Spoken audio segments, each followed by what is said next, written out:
Ultrasound করার পর যদি ডাক্তার বলেন গর্ভের শিশুর ওজন স্বাভাবিকের তুলনায় কম, তাহলে বেশিরভাগ মায়ের মনেই একটি প্রশ্ন আসে, এখন কি খাবো? কি করলে শিশুর ওজন ভালোভাবে বাড়তে পারে?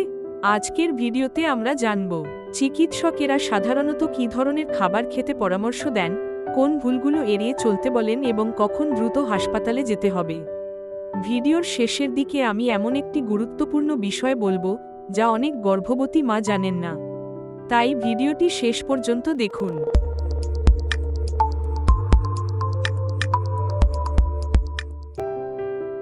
শিশুর ওজন কম হওয়ার পেছনে শুধু খাবারের অভাবই দায়ী নয়।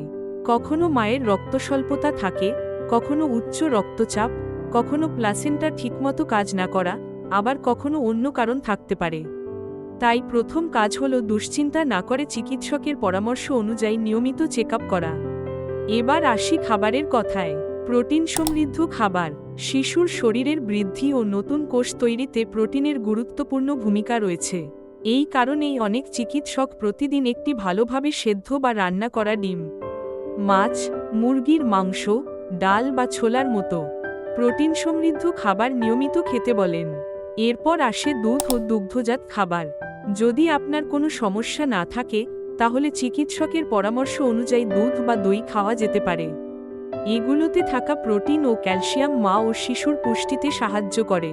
বিভিন্ন রঙের ফল ও সবজি, কলা, আপেল, কমলা, বেদানা, পেয়ারা, আম, পেঁপে, পাকা, পালং শাক, গাজর সহ বিভিন্ন রঙের ফল ও সবজি শরীরকে প্রয়োজনীয় ভিটামিন ও খনিজ সরবরাহ করে। ফল ও সবজি থেকে শরীর ভিটামিন, খনিজ এবং ফাইবার পায়, যা সুস্থ গর্ভাবস্থার জন্য গুরুত্বপূর্ণ। স্বাস্থ্যকর চর্বি।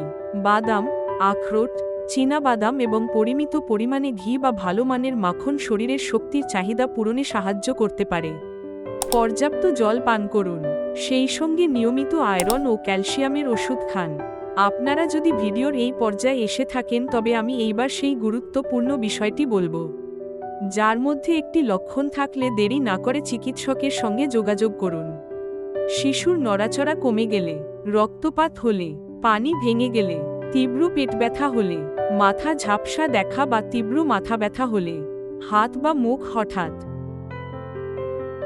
মনে রাখবেন, গর্ভের শিশুর ওজন বাড়ানোর কোনো জাদুকরী খাবার নেই। সুষম খাদ্য, পর্যাপ্ত বিশ্রাম, নিয়মিত চিকিৎসকের পরামর্শ এবং নির্ধারিত পরীক্ষা, এই চারটি বিষয়ই সবচেয়ে গুরুত্বপূর্ণ। আপনি যদি গর্ভাবস্থা ও মাতৃত্ব নিয়ে এমন নির্ভরযোগ্য তথ্য নিয়মিত জানতে চান, তাহলে আমাদের চ্যানেলটি সাবস্ক্রাইব করুন।